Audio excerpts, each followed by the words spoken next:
కవిత కవిత గారి బెయిల్ విషయం గురించి ప్రధానంగా మాట్లాడుకుంటే దీని మీద చాలా విమర్శలు కూడా ఎదుర్కొన్నారు. మొన్న కూడా విమర్శించిన పరిస్థితి చూసాం కాంగ్రెస్ నాయకులు కూడా. వాళ్ళు ఏం చెప్తున్నారంటే ప్రధానంగా దీనికి కూడా గైడెన్స్ అంతా చంద్రబాబు నాయుడే ఇచ్చారు. చంద్రబాబు నాయుడు చెప్పడం వల్లే అక్కడ కవిత రిలీజ్ అయిందని ఒక వాదన. అలాగే బీజేపీతో బీఆర్ఎస్ కలవబోతుంది. ఇదొక వాదన. ఏది కరెక్ట్? అంటే దేనికైనా కాలం సమాధానం చెప్తుందండి. హ్మ్. గత శాసనసభ ఎన్నికల సందర్భంగా కూడా బీజేపీ బీఆర్ఎస్ ఒకటే అని చెప్పేసి పదే పదే కాంగ్రెస్ పార్టీ చెప్పి సక్సెస్ఫుల్ గా ప్రజల్ని నమ్మించిండ్రు. హ్మ్. అంత మేరకు అటు బీజేపీ నష్టపోయింది, ఇటు బీఆర్ఎస్ కూడా నష్టపోయింది. అవును. దాని వల్లనే బీజేపీకి రావాల్సినటువంటి ఓట్లు రాలేదు, దాని వల్లనే బీఆర్ఎస్ కి రావాల్సినటువంటి ఓట్లు కూడా రాలేదు. అవును. కానీ తర్వాత కాలక్రమేణా బీజేపీ బీఆర్ఎస్ ఎక్కడ కలిసినాయా? పొత్తుల లేదు. పోటీ చేసినాయా? లేదు. కొన్ని ఎంపీ ఎన్నికల పొత్తుల పోటీ చేసినాయా? లేదు కదా. లేదు. కాబట్టి కాలమే సమాధానం చెప్తుంది. హ్మ్. అంటే నిన్న హైకోర్టు మొట్టికాయలు వేసినాయి. హ్మ్. ఏది అవును. రేవంత్ రెడ్డి గాని ఇప్పటికైనా బుద్ధి రావాలి. హ్మ్. హైకోర్టు మొట్టికాయలు వేసేంత స్థాయికి నువ్వు దిగజారినావు అంటే నీకు నీకు నువ్వు ఆత్మ పరిశీలన చేసుకోవాలి. హ్మ్. What kind of chief minister I'm అని చెప్పి. హ్మ్. బట్టి ఇది సరైనటువంటిది కాదు. సుప్రీం కానీ కోర్టుని ఇందులోకి లాగడం అంటే నాకు అసలు చాలా వింత వాదనలు ఉంటాయండి. హ్మ్. ఒక ఆయన ఏమంటాడు, కాంగ్రెస్ పార్టీ ఉండి బీఆర్ఎస్ కొల్యూడ్ అయింది కాబట్టి బెయిల్ వచ్చిందని. అవును. కాంగ్రెస్ పార్టీ చెప్తే సుప్రీం కోర్టు వింటదా? హ్మ్. కొన్ని కాంగ్రెస్ పార్టీ చెప్తే సెంట్రల్ గవర్నమెంట్ విని సెంట్రల్ గవర్నమెంట్ ఇన్ఫ్లుయెన్స్ చేస్తుందా రైట్. సుప్రీం కోర్టుని? ఇంకో ఆయన ఏమంటాడు, బీజేపీ ఉన్ను బీఆర్ఎస్ ఒకటైంది అంటాడు. హ్మ్. అంటే బీజేపీ అనేది ఈరోజు సుప్రీం కోర్టుని ఇన్ఫ్లుయెన్స్ చేస్తున్నదా? హ్మ్. లేదు, బీజేపీ చెప్తే చేయలేదు కదా! సుప్రీం కోర్టు చేయలేదు. వింటదా? చేయలేదు. అంటే కోర్టు అంత తక్కువైపోయిందా ఈ దేశంలో?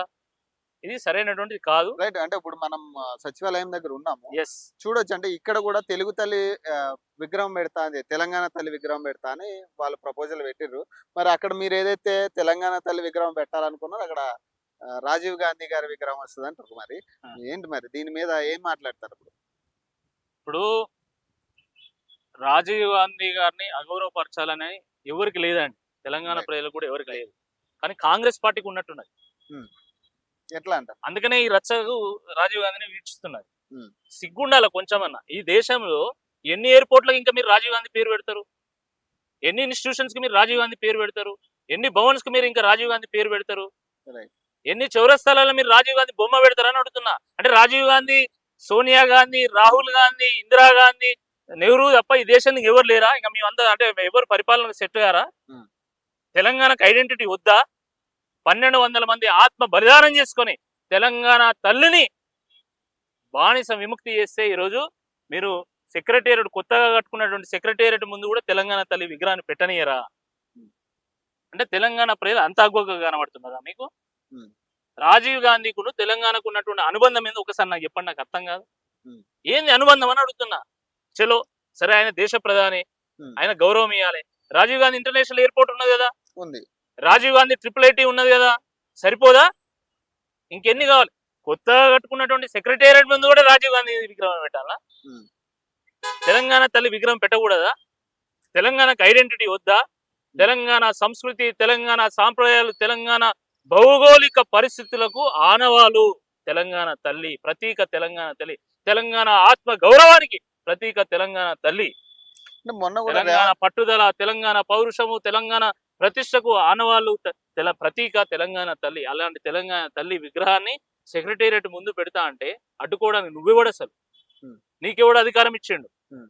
నువ్వు ముఖ్యమంత్రి అయితే కానీ తెలంగాణ తల్లిని అడ్డుకుంటే చరిత్రహీనుడు అవుతావు నువ్వు. అంటే సీఎం స్థాయి వ్యక్తి ఆయన చెప్తున్నాడు. కేసీఆర్ చనిపోయిన తర్వాత కేటీఆర్ అంటే ఈ టైప్ ఆఫ్ వ్యాఖ్యలు అంటే ఒక సీఎంగా ఉన్న వ్యక్తి ఈ టైప్ ఆఫ్ వ్యాఖ్యలు మీ పార్టీ నాయకుడి మీద చేయడం అనేది ఎంతవరకు కరెక్ట్? అది అది కూడా అది నాయకుడు. బ్రో, తొండి ముచ్చట్లు, హ్మ్. మెలకలతో కూడుకున్నటువంటి మాటలు, వీటికి ప్రతీక రేవంత్ రెడ్డి గారు. హ్మ్. అన్ని తొండి ముచ్చట్లు. ముఖ్యమంత్రి స్థాయిలో గౌరవంగా మాట్లాడాలా, అవును. గౌరవంగా వివరించాలి. కానీ అసలు ఇప్పుడు కేసీఆర్ గారి విగ్రహం పెడతారని ఎవరైనా అన్నారా? లేదు. పెట్టమని డిమాండ్ చేసిందా బీఆర్ఎస్ పార్టీ? ఏమన్నా బీఆర్ఎస్ పార్టీ నాయకులు డిమాండ్ చేసిందా? హ్మ్. ఎందుకు మరి ఈ మాటలు మాట్లాడుతున్నా? అరే, ఎంత అద్భుతమైనటువంటి సెక్రటేరియట్ అండి. అవును. తెలంగాణ తెలంగాణకే ఇది ఒక గర్వకారణమే. హ్మ్. అలాంటి సెక్రటేరియట్ ముందు ఒక తెలంగాణ తల్లి విగ్రహం పెడతామంటే దాన్ని రాజకీయం చేసి దాన్ని రచ్చకీర్చమనేది అది చాలా దుర్మార్గం అని. సరే, ఆయన 10 పనులు చేసి ఉండొచ్చు, 2 చేయకపోయి ఉండొచ్చు. ఆయనంత మాత్రాన ఆయనను ఇట్లా రచ్చకీర్చి ఆయన ముందు విగ్రహం పెట్టాలని ఆ రకంగా భాష అది ఎవ్వరు కూడా హర్షించారని నేను చెప్తున్నా. ఆయన ఏదో అనుకుంటున్నా ముఖ్యమంత్రి అయినా కాబట్టి నేను ఏదైనా మాట్లాడొచ్చు. ఇంతమంది ముఖ్యమంత్రులల్లా ఈ రకంగా వివరించినటువంటి ముఖ్యమంత్రి ఎప్పుడు మనం చూడలే ఇప్పటివరకు.